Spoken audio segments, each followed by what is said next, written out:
امریکہ Europe کو اپنا تابع بنانا چاہتا ہے. صدر ٹرمپ کے دباؤ کے سامنے نہیں جھکیں گے. برطانوی اور یورپی ممالک ڈٹ گئے. نو آبادیاتی طرز عمل ناقابل قبول قرار دیا. صدر میکرون اپنی کمزور معیشت پر توجہ دیں. امریکی وزیر خزانہ کا مشورہ. نیٹو چیف نے کہا بڑا مسئلہ گرین لینڈ نہیں یوکرین ہے. امریکی صدر کی دھمکیاں. گرین لینڈ کے معاملے پر برطانوی اور یورپی رہنما متحد دباؤ مسترد کر دیا. برطانوی وزیر اعظم کیئر اسٹارمر نے پارلیمنٹ میں خطاب میں کہا گرین لینڈ کے مسئلے پر امریکی صدر ٹرمپ کے دباؤ کے سامنے نہیں جھکیں گے. فرانسیسی صدر ایمانوئل میکرون بولے امریکہ جان بوجھ کر یورپ کو کمزور اور اپنا تابع بنانا چاہتا ہے. نو آبادیاتی طرز عمل اب ہرگز قابل قبول نہیں. نیٹو کے سربراہ مارک روٹے نے عالمی اقتصادی فورم میں اظہار خیال کرتے ہوئے کہا 80,000 سے زائد امریکی فوج یورپ میں تعینات ہے. نیٹو کی ترجیح یوکرین ہے، گرین لینڈ نہیں. پاکستان مشکل حالات سے نکل چکا، اب اقتصادی استحکام کی راہ پر گامزن ہے. وزیراعظم شہباز شریف کا ڈیووس میں خطاب. کہا پاکستان ایک مقصد کے ساتھ آگے بڑھ رہا ہے. چین کے ساتھ مضبوط معاشی روابط ہیں. امریکہ سے بھی تعلقات استوار کے لیے کان کنی اور معدنیات کے شعبوں میں بڑے پیمانے پر تعاون کی امید ہے. Pakistan is now moving forward with a sense of achievement and a sense of purpose. Our macroeconomic indicators are pretty reassuring. The way forward is very clear that Pakistan has to have an export-led growth. With China, we have strong economic connections. And now we have built relations with the United States. And as I said earlier on, in the field of mines and minerals, there is great hope that we are going to cooperate with each other in a big way. وزیر اعظم کی Davos میں عالمی رہنماؤں سے اہم ملاقاتیں. فلسطین کے وزیر اعظم محمد مصطفیٰ سے اہم ملاقات. فلسطینی وزیر اعظم خود چل کر شہباز شریف کے پاس آئے اور تعارف کرایا. محمد مصطفیٰ نے فلسطینی عوام کے لیے پاکستان کی غیر متزلزل حمایت اور عالمی فورمز پر فلسطینی موقف کی وکالت کرنے پر شکریہ ادا کیا. وزیر اعظم شہباز شریف اور IMF کی مینیجنگ ڈائریکٹر کرسٹلینا جارجیوا کی ملاقات بھی ہوئی ہے. وزیر اعظم نے پاکستان میں میکرو اکنامک اشاریوں میں بہتری، مالیاتی نظم و ضبط، ادارہ جاتی اصلاحات اور پائیدار ترقی کے عزم سے آگاہ کیا. IMF کی MD نے طویل مدتی اقتصادی اصلاحات کی رفتار برقرار رکھنے پر زور دیا. سانحہ گل پلازا میں 50 سے زائد زندگیوں کے چراغ گل. میزرائن کی دکان سے 20 سے 25 افراد کی باقیات مل گئیں. مزید 4 لاشوں کی شناخت کے بعد تعداد 19 ہو گئی. بچھڑنے والوں کے اہل خانوں کو چین ہے نہ قرار. کراچی کی فضا بدستور سوگوار ہے. بم ڈسپوزل سکواڈ نے نمونے حاصل کر لیے.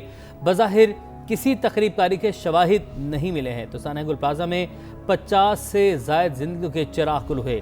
میزرائن کی دکان سے 20 سے 25 افراد کی باقیات ملی ہیں. مزید 4 لاشوں کی شناخت کی گئی جس کے بعد تعداد اب 19 ہو چکی ہے. بچھڑنے والوں کے اہل خانوں کو چین ہے نہ قرار. کراچی کی فضا بدستور سوگوار ہے. بم ڈسپوزل سکواڈ نے نمونے حاصل کر لیے ہیں اور بظاہر کسی تقریب کاری کے شواہد نہیں ملے ہیں. بالکل. سانحہ گل پلازا اور اب تک کے اطلاعات کے مطابق 50 سے زائد زندگیوں کے چراغ گل ہو چکے ہیں. مینزنائٹ کی دکان سے 20 سے 25 افراد کی باقیات مل گئی ہیں. مزید 4 لاشوں کی شناخت تعداد اب 19 بتائی جا رہی ہے. ساری زندگی انہوں نے لگا دی. 98 سے گل پلازا میں تھے. گل پلازا ہی ختم ہو گیا. آج گل پلازا کا نام ہی نہیں. وہ دکانیں جہاں سامان ملا کرتا تھا آج لاشیں مل رہی ہیں. کسی دکان سے 14 باڈیز تو کہیں پر ستم یہ کہ صرف باقیات. ایک قیامت خیز آگ کئی المناک داستانیں چھوڑ گئی. راکھ بنا گل پلازا اب صرف لاشیں اگل رہا ہے. سرچ آپریشن کے دوران دل دہلا دینے والے انکشاف سامنے آ رہے ہیں. میزنائن فلور کی دکان سے انسانی اوضاع ملے ہیں جہاں صرف ایک کراکری شاپ میں 20 سے 25 افراد کی باقیات تھیں. ہفتے کی رات جب یہ المناک واقعہ ہوا تو ان لوگوں کی آخری لوکیشن بھی اسی جگہ سے آئی تھی. میزنائن فلور سے 20 سے 25 بالکل ہیومن ریمینز ملے ہیں، ڈیڈ باڈیز ملی ہیں. جی ڈیڈ باڈیز آپ کاؤنٹنگ تبھی میں کبھی لگا سکتا ہوں کہ جب کوئی سالم ملے. سالم تو ڈیڈ باڈیز نہیں ہے، باڈیز جو ہیں وہ اسکیٹرڈ ہیں. ہڈیاں تک بھی سلامت نہیں. लाशें इस कदर जल चुकी हैं कि डीएनए करना मुमकिन नहीं रहा। गुल प्लाजा के कुछ हिस्से मखदूश करार देकर इमारत को मुकम्मल तौर पर सील कर दिया गया है। जिनके प्यारों को अब तक कुछ पता ना चल सका, उन पर एक एक लम्हा सदी बनकर गुजर रहा है। कराची पुलिस ने आतिशज़दगी के इस हौलनाक वाक़े में तखरीबकारी का इम्कान मुस्तरद कर दिया। अभी तक कोई ऐसा शवाहिद नहीं मिले, कोई ऐसी चीज़ मिली नहीं है, लेकिन चूँकि ये असल हालत में है तो हम चाह रहे हैं कि यहाँ से कुछ सैंपल ले ताकि हम उसका जो है एनालिसिस कर सकें। ऐसी कोई चीज़ आई नहीं है हमारे नोटिस में, और वो जो भी बात थी जो साहब बता रहे हैं कि इसमें कोई हकीकत नहीं है और ये गलत है। तखरीबकारी, दहशतगर्दी ना सही, लेकिन इस मुजरिमाना नाअहली का हिसाब कौन देगा, जहां 37 घंटों तक आग लगी रही और जिंदगियां जलती रहीं, मगर भड़कते शोले बुझाने और फैलने से बचाने में इंतजामी लापरवाही, तरबियत और आलात का फुकदान था। कैमरा टीम और साथी रिपोर्टर्स के साथ मुनिस अहमद, समा, कराची। आग लगने से मुतासरा गुल प्लाजा से मिलने वाली इंसानी बाकियात की शनाख्त का अमल तेज कर दिया गया है। डायरेक्टर शनाख्त प्रोजेक्ट CPLC कहते हैं कि लाशों की जो तादाद बताई जा रही है वो हतमी नहीं है। शाहनवाज अली कादरी से मजीद बात करेंगे। जी शाहनवाज, बताइएगा। देखिए, गुल प्लाजा से इंसानी बाकियात और लाशें मिलने का जो सिलसिला है वो जारी है, और उनकी शनाख्त के सिलसिले में सबसे ज़्यादा जो अहम रोल प्ले कर रहा है वो CPLC का शनाख्त प्रोजेक्ट है। इस वक्त उनके साथ मौजूद हैं आमिर हसन। जो बेस्ट सैंपल्स हैं वो लिए जा रहे हैं और वही आगे भेजे जा रहे हैं। तो यू कैन सर्टेन कि जी ये बॉडियाँ अगर ये एक आया है तो ये एक है, नहीं, इट मे बी पॉसिबल कि वो 3 हों। डॉक्टर्स, जो पुलिस सर्जन की टीम है वो पूरी उसको देखती है कि ये एक बॉडी के पीसेस हैं या 2 के हैं या 3 हैं। उसके बाद सर्टेन करने के बाद फिर उनको अलग किया जाता है, और उसके बाद जो सैंपल बेस्ट सैंपल्स होते हैं उनको लिया जाता है ताकि DNA एक्सट्रैक्ट हो सके। गुल प्लाजा है, वहाँ पर सर्चिंग का जो ऑपरेशन है वो जारी है, और मुमकिन तौर पर जो है आज ही के दिन जो है मज़ीद जो है बाकियात मिलने का इम्कान है, और जो टीमें हैं वो उस पर काम कर रही हैं। सनह गुल प्लाजा में लापता अफराद के अहले खाना के लिए हर लम्हा कयामत। पैसा नहीं, बेटा चाहिए।